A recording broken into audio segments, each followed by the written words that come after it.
Hi, and welcome back to this week's episode of Gardener's Plot. So today we're going to be mainly focusing on how to help your pets adjust to you going back to work.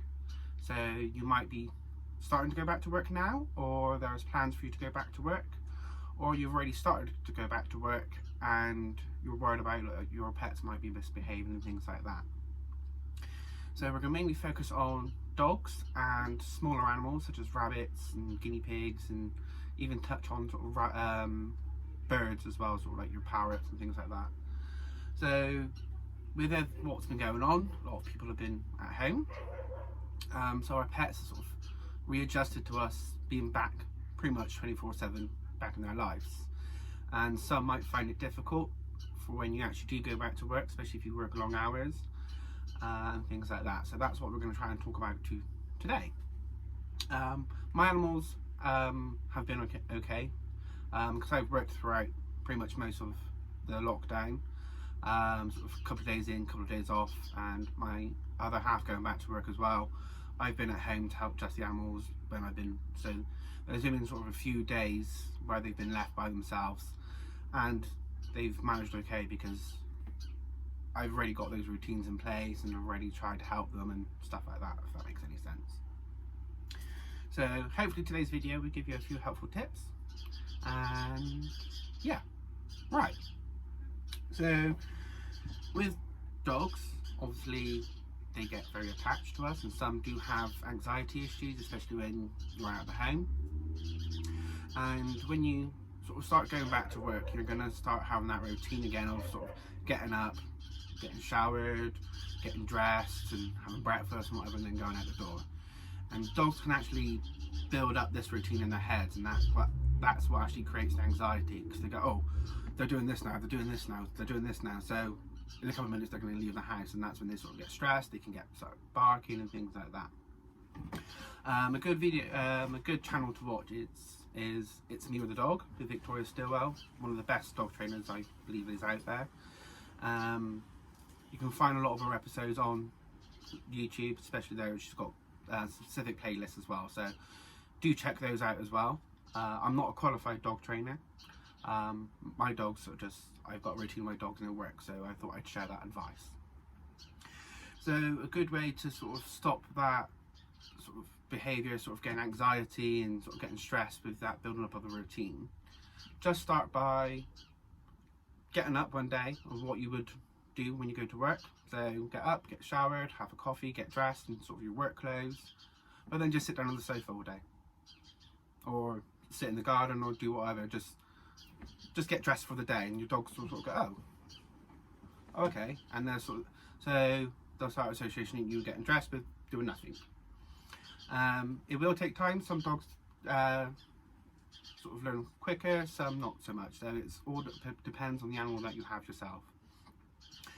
So after a couple of days, try and then sort of, once you're sort of getting dressed and things, your dog sort of, oh, okay, you getting dressed into those sort of clothes and that sort of routine doesn't mean anything.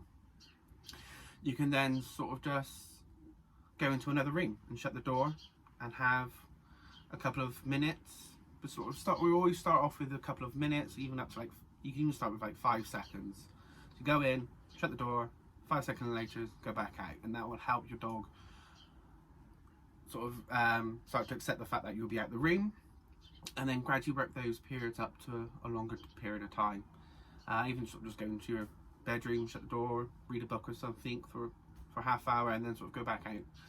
Try not to make a fuss of your dog when you come back in, because that will help reinforce that sort of behaviour of like, oh, I missed you, and so sort of just come in, ignore the dog, let the dog calm down. As soon as the dog is calm, then you praise their behaviour. So, oh, okay. So they then associate calm behaviour with a positive. So that's one of the first steps you can start doing.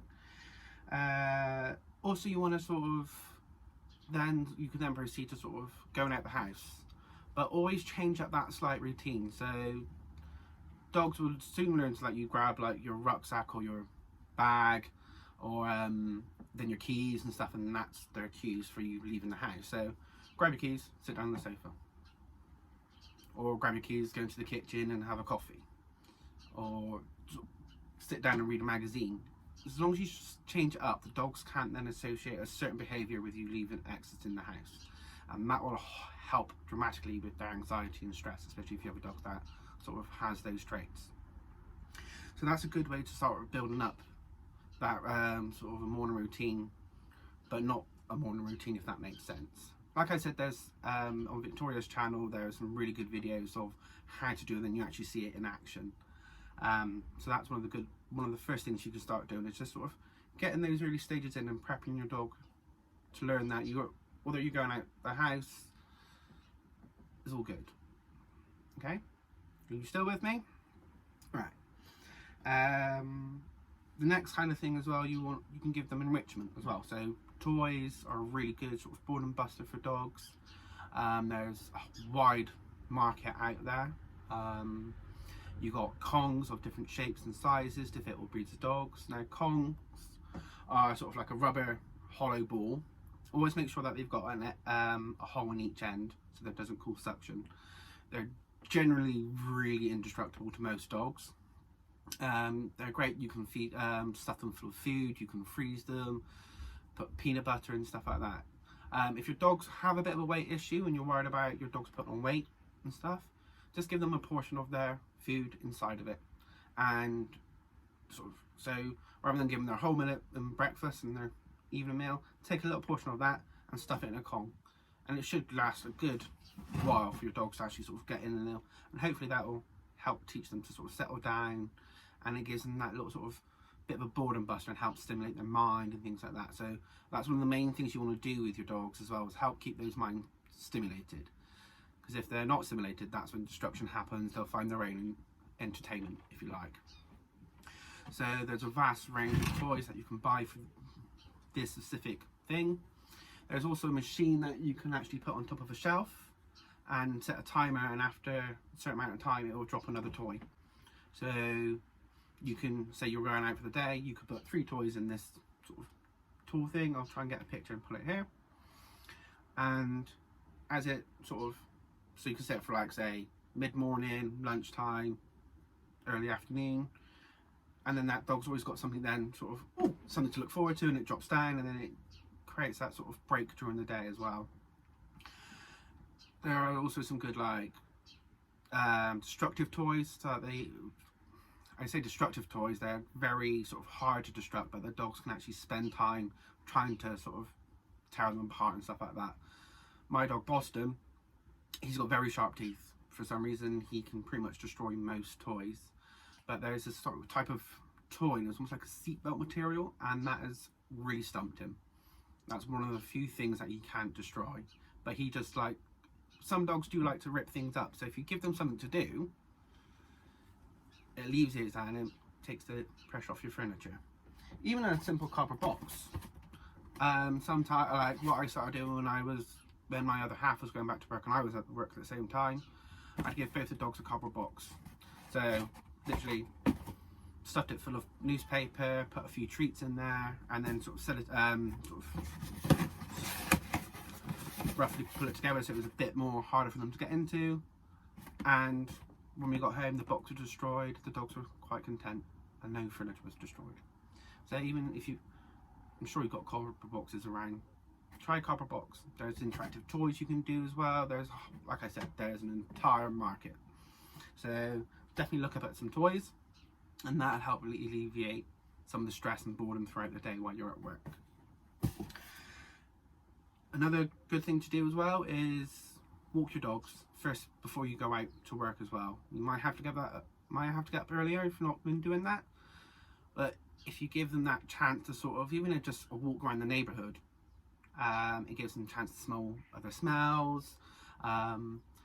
If your dog is able to, and you have got that training to have off lead walk, let them have a good half hour to an hour run in the morning, because it'll help burn off that energy, especially if you have a toy as well. It tires them out, so that when you do go into work, they're more settled. They haven't got that built up energy inside that can lead to destruction. So that's a little bit about sort of toys and stuff you can do for dogs. There's also another thing, so you can put pet TV on. So pet TV is pretty much just videos of various animals, birds. There's a wide selection out there, especially if you've got like a smart TV or stuff like that. Always do test it out while you're there to watch the dogs. Don't just put it on and then leave, because some dogs like to jump up at the screen, some dogs sort of stand and watch, so some dogs aren't not even interested in it. So it's always good to sort of like this cardboard box idea and those other toys, actually sit there and supervise them before you just pull it to the dog and then go, because you want to make sure your dog is actually interacting with that toy, interacting with that pet TV and things like that, and in a very safe manner. And with you being there, you can then step in if there's any problems. I have a pet TV channel as well. Well, I say a channel, it's a playlist. So you can just put a playlist on and it'll play all the way through, and it's a good couple of hours now. I've got ones of my most recent one is of ferrets. I'll insert a little clip of here of Boston watching the latest episode.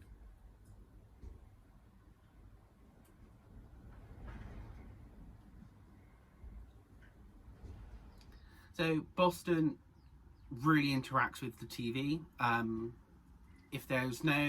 We could be watching any program, as soon as there's an animal on the screen, Boston will pay attention. If it's humans, explosions, he's fine. As soon as an animal comes on the screen, he's there and he's interested. Quite often I've put it on for him and he just sort of sits there and watches it, even if he even lays down and just has got that constant eye on it. So I find it works with him. Some people, you can use it with cats and things like that. So do check out the playlist of the pet TV. And like I said, always supervise your animals before you actually leave the room and stuff like that, to make sure everything is safe. Right. You can also then, if you can afford to, you can get a dog walker. So that's someone that will come in and take your dogs out for a walk during the day. Or like a pet sitter. Some people have a dog walker or a pet sitter. So they come in and help look after your animals if you go away and stuff like that. I've got a few pet sitters that I use, and a dog walker as well. If we go on holiday, I always get a dog walker in to take that strain off the other pet sitter. It's one less job for them to do, saying we have quite a few animals here. So, but always do your research into a pet sitter and a dog walker. You're going to want to sort of meet them first, let your dogs meet them, perhaps go out on a walk with them first as well with the dogs, to see how they get on, see if they can handle the dogs. And you want to give as much detail as possible. It's better to be prepared than not prepared. You might not think it's a big thing that your dog does a certain thing at the end of the walk, but if your dog walker doesn't know that, they might panic and a situation might arise. So it's always best to give them as much detail.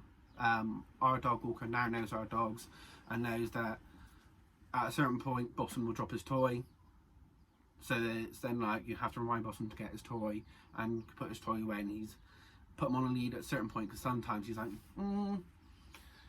I'd rather go this way. So there's certain points in the walk that I know, right, it's time for Boston to go back on his lead and things like that. Sometimes I have to remind Maddie to go to the bathroom because she's so focused on her toy that she forgets to go to the bathroom as well. So it's always best to give them as much information as possible. Like I said, the best thing to do is to actually go physically on a walk with your dog walker, a dog walker that you're interested in, to see how they get on your dogs. Because your dogs don't like them, or your dogs don't respond to them, or they haven't got that confidence, it's not going to work. So always do your research when getting a dog walker and stuff like that. Another option, if you haven't got money, like they've got the money to afford that, is if you can get a family member or a neighbour to sort of just pop in and let your dogs go out like halfway through the day to go to the bathroom. And my dogs are quite lucky, the fact that they've got the kitchen and a lean-to, and they've got access into the garden all day, so I don't have to worry about bathroom breaks. They've got their beds and everything, toys, and they've got access to go to the toilet, so I don't have to worry about them holding things in all day. But if you haven't got that option, then your dog will need to go out at some point to eliminate. So yes, ask a family member or a neighbour just to pop around, even if you have like 5 or 6 people. So if someone, I can't do it every day, go, would you mind doing this day? Some people might still be working from home and stuff like that. So try and build up that sort of support group that they can just pop in, even if it's for 10 minutes, just to let the dog have a wee, and they can chuck a ball around for like 10 minutes just to help alleviate that boredom. Okay, so that's a little bit about what you can do with dogs. Like I said, do check out Victoria's the channel. It's Me with the Dog. There's so many great training tips on there. That's where I get a lot of my training advice from. I think Victoria's absolutely amazing. So that's a little bit about what you can do to help alleviate dogs' boredom and try and get them back into that routine of you going back to work. So we're now going to sort of move on to like your smaller animals, so like your rabbits and guinea pigs, and we'll bring parrots into that as well. So again, with people being at home a lot more, rabbits have actually had a really good year, apparently. Whereas most of the time, some people tend to keep them in hutch and things like that. Whereas because I've been at home, the animals have had access out pretty much all day. I've now put measures in place so they can still come out during the day, even if I'm not here. Whereas you might not actually have that opportunity. So they've gone from quite a lot of freedom to then back to restricted space. So the same applies to them as like with dogs, especially with enrichment. Rabbits and guinea pigs will interact with toys.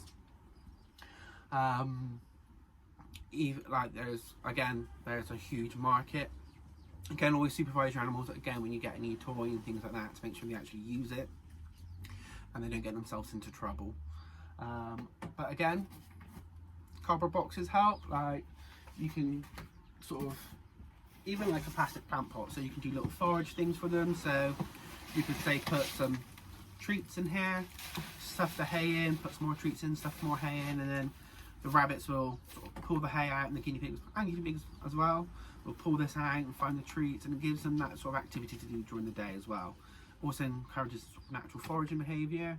But like I said, you can use a plant pot, you can stuff a cardboard box with it, you can make little parcels, so even like smaller cardboard box, even down to toilet tubes.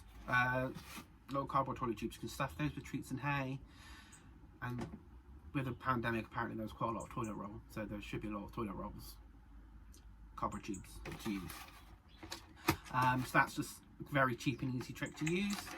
Also with some of your bigger cardboard boxes, make them like a little house, so you can cut a little hole in it so they can go in, hide, chew the box, jump on top of it.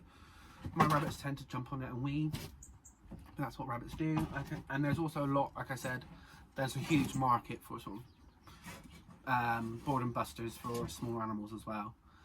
Another option as well is to have a very good secure enclosure that you can give them a little bit of sort of space during the day when you're not there, and then when you get home you can let them out before you go to bed, sort of, as long as it's safe and secure. I do have a video on how to build an outdoor rabbit enclosure, well, keeping rabbits outside. I'll put a link to that as well, and also put a link to my pet TV playlist as well in the description. So there's lots of things you can do with the sort of giving them that little bit more space when you're at home, when you're not at home. As long as they do get that opportunity to stretch their legs at some point.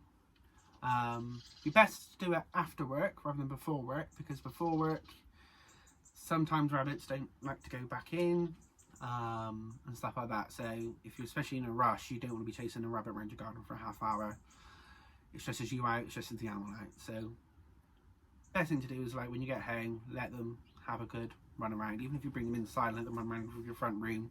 It's a new environment, it's a new enrichment and stuff like that. If you do have house bunnies, also you're going to have a room that's dedicated to them.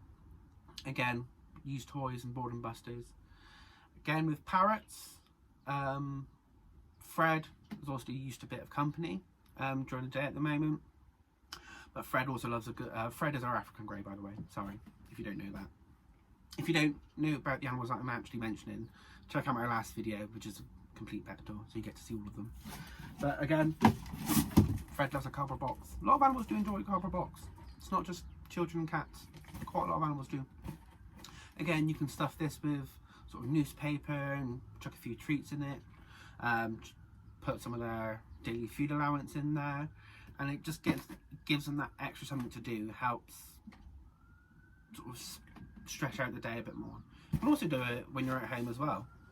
Like I said, always try and like supervise your animals when you first introduce a new item to them, or a new system, just so you know it's working and you have that confidence when you leave.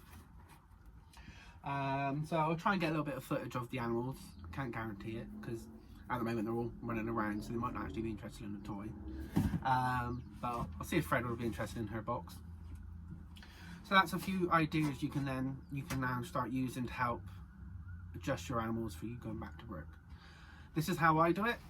So it's not a how-to. This is how I do it, and it's a system that works for me. So I'm just trying to helpfully pass that little bit of information on to you, and hopefully it helps you and your animals be a little bit happier while you're at work. So yeah, I think that's pretty much it from me. So like I said, I'll try and get some footage of the animals interacting with their toys.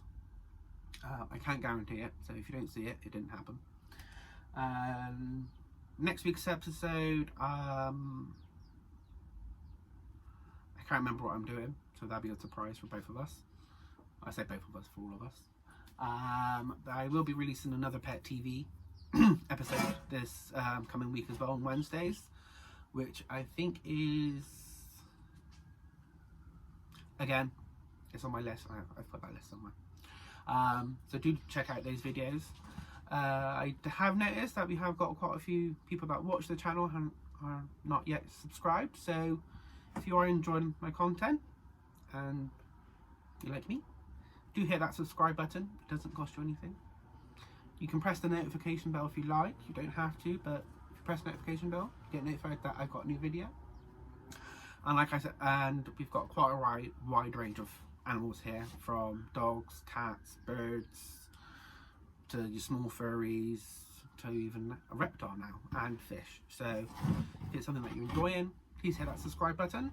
I am also on social media as well, so we have a Facebook page and an Instagram. So if you're not on Instagram, the Instagram is linked to the Facebook, so if I do post anything on Instagram, it does go onto the Facebook page as well. So if you're not on Instagram, you can still catch it on Facebook, and vice versa.